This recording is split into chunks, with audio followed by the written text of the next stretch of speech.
Your maternity leave is coming to an end and it feels like impending doom. Do you know the feeling? You have the sweet little baby and now you have to give it to somebody else while you go back to work? Or you're a stay-at-home mom and you've realized that in order to carry on, you need to put your oxygen mask on first and you need some help.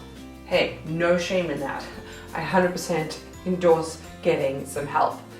But what do? There's so many choices, so many options, so many pros and cons to everything. How do you choose the right childcare for you and your family and for your baby?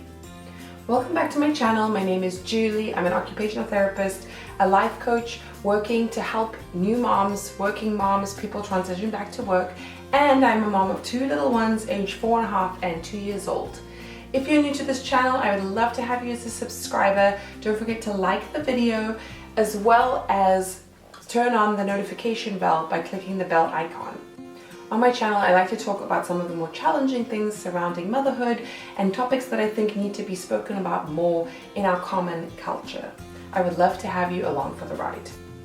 In today's video, we're going to be unpacking some of the common types of childcare that we see commonly in today's society. We're going to be exploring pros and cons of all the options and some of the decision-making processes that need to happen in order to create the perfect balance.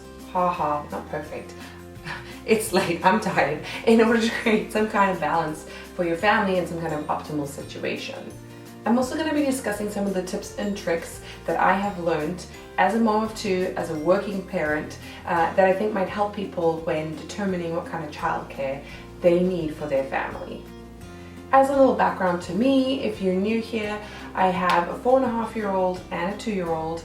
I went back to work with both of them, part-time and full-time. Now I work full-time, that I need full-time childcare. So I've had experience with a part-time nanny, a full-time nanny, a couple of nannies, trying to do it all, that kind of thing. So I'm going to shed some light on what I think is helpful, because when I was first getting ready to go back to work, up until maybe a few days before I was supposed to go back, I had no childcare lined up. I had gone to tour a infant and toddler center, a school, like a daycare, thinking maybe that would be an option for us. Then I kind of examined what that would mean. I had no idea how to tap into a babysitter network or a nanny network, which is a real huge thriving community of people, because working parents need assistance and non-working parents too, 100%. So it's a real thing that I think you don't have any idea about or any appreciation for until you become a parent. So let's dive into the common types of childcare seen in the United States. So the first one is daycare. And I think throughout the decades and throughout time, daycare has kind of been popular and then not popular and then back in vogue and all that kind of thing. And now I think you can run the gamut of daycares in terms of quality. And the only way you're really going to determine whether a particular daycare is right for you is to tour it, to ask questions, to try and get in contact with parents that send their kids to that daycare, and then sometimes you have to bite the bullet and just try it. The pros of daycare, in my opinion, it's typically a little cheaper than a nanny. It can often be subsidized, or you can get some kind of tax benefit through your job if you go through a daycare, whereas nannies sometimes are paid in cash, and so you do not have that tax benefit. The other thing about daycare is that it is open typically throughout the year. I know that some daycares close sort of the week between Christmas and New Year, or they have to close at some point to give their employees some time off. But a lot of the time they're always open. They don't get sick like a single person would, because there's multiple people that can take care of your child. The other thing that people really like with daycares, I think, is the socialization aspect, that your child will be with other kids of a similar age. Daycare is kind of preschool, so they're learning skills, they're learning how to behave in a group, they get put into a really good routine, they get cared for by multiple caregivers, they can bond with new people. You know, it's not in the parent's home, which means that your home is kind of untouched, which can be good or bad. But let's say if your child is not at home all day, then it's going to kind of look the same as when you left in the morning, which I think is a pro, not having people in your house and whatever. And yeah, I think a lot of people really like daycares and it works really well for them. The challenges around a daycare, in my opinion, and when we were considering it, is some of the opposites to what I spoke about. So the one thing is that you have multiple caregivers, which means there are multiple opportunities or there's more opportunity than one person to take care of your kid that you might not get along with, or your child might not get along. I don't think you can guarantee that you find one person in daycare and then your child is always looked after by that particular person. I know that relationships form, and I'm sure there are certain caregivers that really gravitate towards certain children and all that kind of stuff, but you can't have that as a guarantee.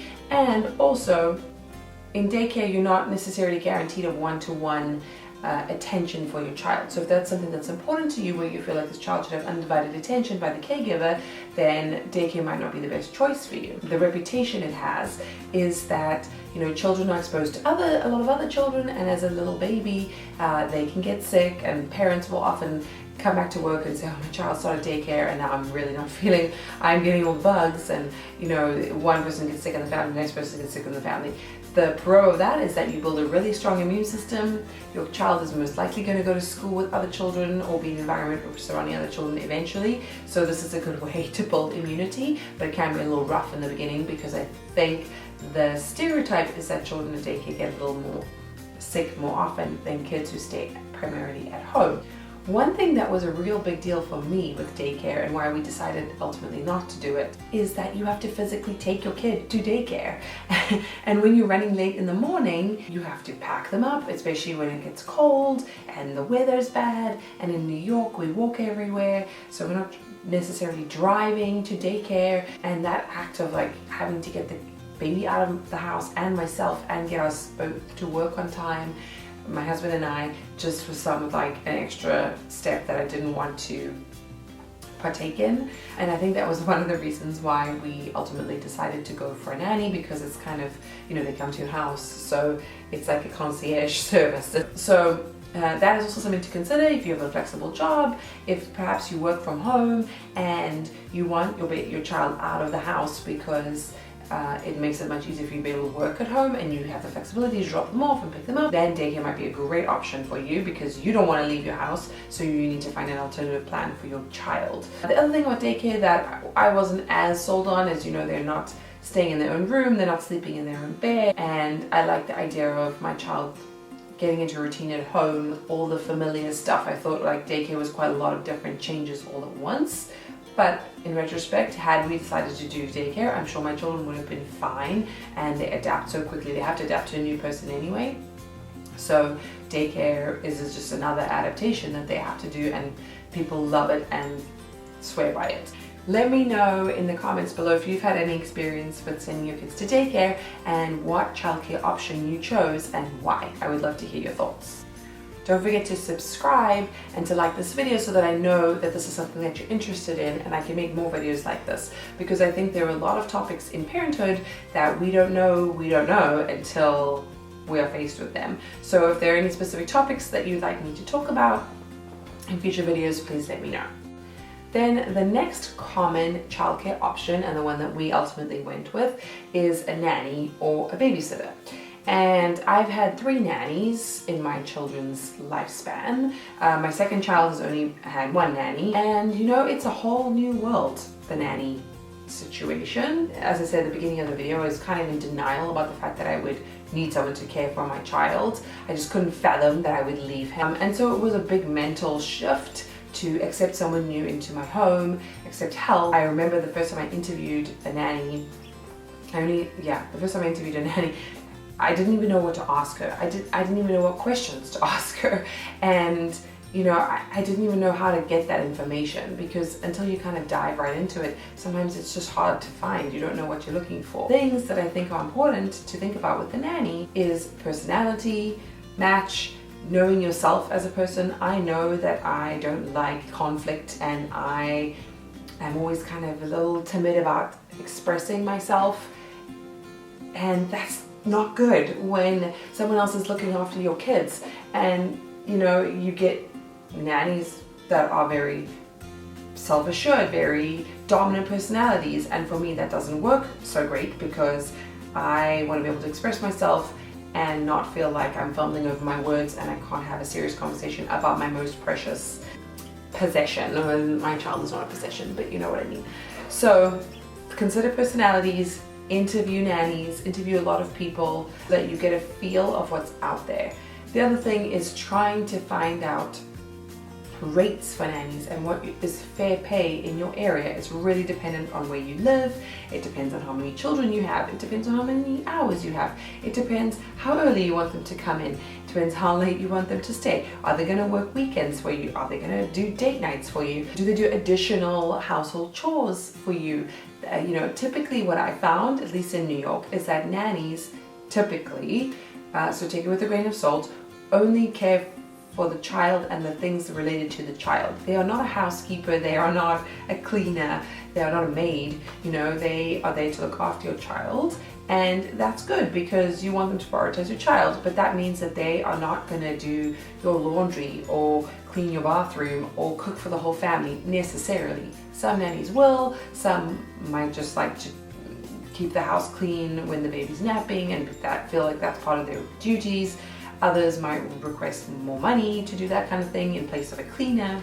So, you know, it's really nuanced to the family, and it can be difficult. I would say the pros of having a nanny is that they come to your house, which was a big deal for us. You have this bonding with your baby. It's kind of like a second parent or a third parent. You can, in good situations, you can really build a great relationship with this person. I know a lot of people who have maintained relationships with their babysitter or their nanny into their adult lives. They come to their wedding. They, you know, they are part of the family, and that's wonderful. The con is that, you know, this is someone that you're still paying. This is an employee that is relying on you for an income, and sometimes often when money is involved, things get a little tricky. You don't want to upset the person that's caring for your child. It's just, why would you want to do that? But at the same time, you don't want to feel like you've been taken advantage of or that you're not getting what you want out of the relationship. So knowing yourself and what kind of person you are, having a very united front with your partner about what you need in a caregiver, and sometimes you're not going to know that until you have been through a few nannies, or you have been back at work for a few months and then things change, or your child changes, or whatever. Sometimes it's just you have to leap and you have to take that step, hope for the best. But you know, trying to do your due diligence, try to say that a million times fast, is really, really important when it comes to this.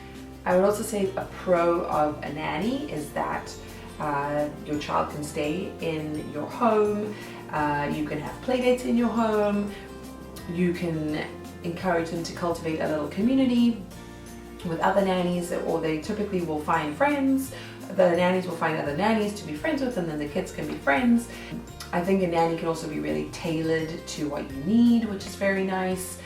They, you know, can come in at 6 a.m. versus the daycare only being open from 7 a.m. or they can stay late and the daycare closes and you have to go pick your child up from daycare. So the customization of having a nanny is definitely an asset. The con of a nanny, or the challenge, is that they are a human being who has their own lives, and they are one person that you're relying on for your child. So if they get sick, they can't come in. If they have family responsibilities just like you would, they can't come into work. It's like a normal employee. They might want to be paid on holidays that, you know, you don't think are holidays. You know, you have to negotiate all these vacations and time off and all that kind of stuff, and that can get really tricky. People to cut the cost of nannies, because nannies are typically more expensive than a daycare. They do nanny shares and things like that, which can be wonderful if it all works out, but also really challenging if you're dealing with multiple families, multiple personalities, kids with different needs, kids different ages. It can all be really difficult. And I think what I'm realizing, even just by discussing this out loud, is that there's no perfect solution, and you kind of have to just figure it out. and change it if it's not working for you. The pro of having a nanny and having a full-time job actually is that I've been forced to ask for help, and it's actually been a wonderful experience for me to delegate responsibilities. If you watched my previous video on why I think you should support working moms and moms in the workplace, one of the things I talk about is that moms need to delegate, and sometimes there are things that the nanny can do that you don't have to do. You know, the nanny can maybe do some grocery shopping for you. They can fold some laundry for you. They could walk the dog, you know, all this kind of stuff that just takes some pressure off of your plate. And it also shows me, at least, speaking for myself, that it's okay if someone else does it and the world's not going to crumble. Things don't have to be perfect. I don't do things perfectly, so how can I expect anyone else to, really? It's been a really good learning experience from that perspective, that if I accept help from like paid help from a nanny, I'm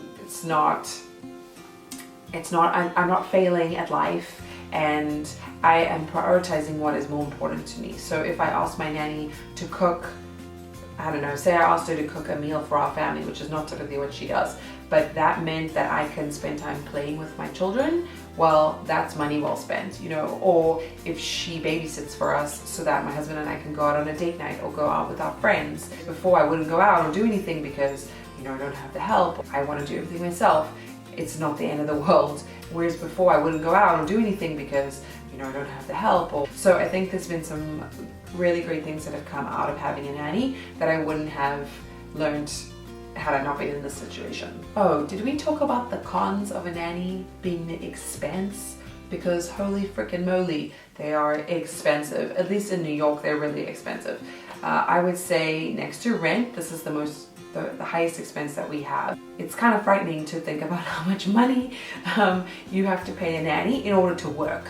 And I think that's part of a bigger problem in society, that childcare is so expensive, and that's why people struggle so much. And that also influences people returning to work, because sometimes they're just like, well, I would rather be at home and spend the time with my kids while they're young, and basically I'm not really earning much more money than my nanny is, so what's the point? Fair price for someone to help you, but at the same time it can be very crippling for families, especially with multiple children, to pay someone else to look after their kids in order for them to work, unless you're the primary breadwinner or you are making a lot of money that it makes sense, or, you know, it's worth the benefits of working are not only financial, and it's worth it for you to work and further your career. Nannies can be prohibitively expensive, and it's oftentimes why people either will choose a daycare, not that they're that much cheaper, but let's just say choose a daycare or not work at all, or change it up completely because of the cost. Childcare, and I don't have a lot of experience with this, but some people are fortunate to have family members that will help them in caring for their kids, and that is wonderful at face value. Let's just say that this family member is offering their time and not being compensated for their time, so you're saving a ton of money typically. But I don't think it's as straightforward as like grandma's just gonna babysit. You know, it's very hard work looking after a child, and grandma or grandpa still have their own lives, and they still need time to do their own things, and they need to rest and recover, and it can create tricky dynamics within the family. The pro of having a family member, at least in my opinion, take care for your baby, is that you have someone in the family looking after your child. It's not a stranger, it's someone who wants to be there, hopefully, and you're furthering the bonds that you would want to curate anyway. And it's a very traditional way of looking after children, where grandparents or aunts or uncles or cousins or whatever look after a child within the family, and everybody's looking out for them. And I think that's such a beautiful thing, and I do wish sometimes that we lived in more communities where the family unit was preserved in that way. In my experience, we don't live anywhere near to family, and we've had any childcare we have to pay for. The con, I think, of having a family member look after your child is that now, because it's not an employer-employee relationship, you perhaps don't feel as comfortable saying what you think, or if grandma's letting your child watch more TV than you're comfortable with, or giving them some kind of treat that you feel like is not necessary, or has a certain way of putting the baby to bed that you think is like not going to help with long-term sleeping on their own. You know, the baby only sleeps on grandma or whatever.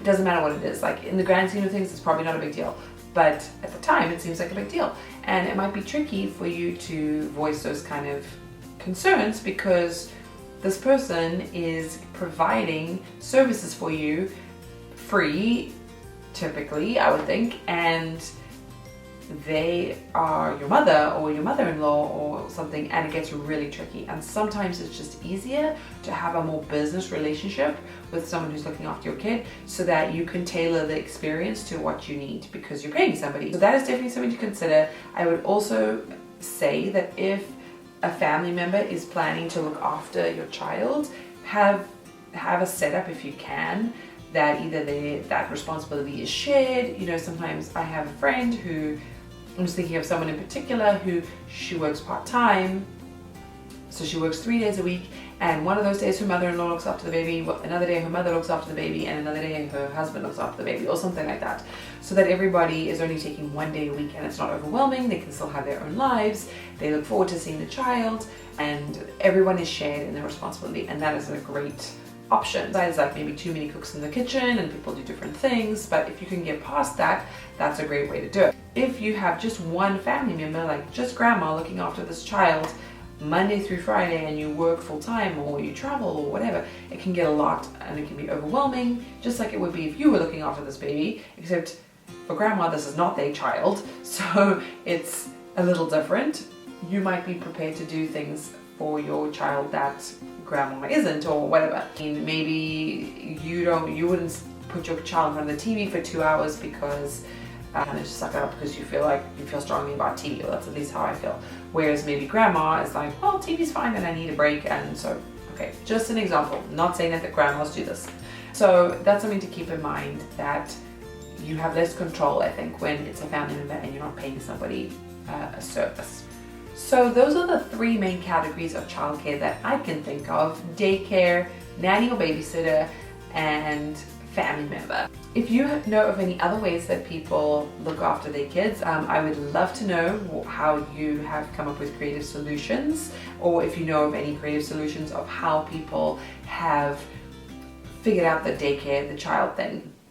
I didn't talk about switching over with your spouse or working from home and that kind of thing, because that's not typically what I think about with childcare, but obviously people get really creative working less with having mom and dad switch off, or the partners switch off between each other, and that's really awesome because to me that's kind of the ideal, if you can both kind of parent and be at home with your child. But yeah, I would love to hear what you guys think of the current state of childcare in society. Thank you so much for watching this video. If you have enjoyed it, and my croaky voice, please give it a like, a thumbs up, subscribe to the channel, share it with anyone who you think might benefit from it. I would love to grow this community because I think it's really important that we have these difficult conversations. Have a wonderful day, a wonderful night, a wonderful week, whatever you're doing right now, and I will see you soon in my next video. Bye!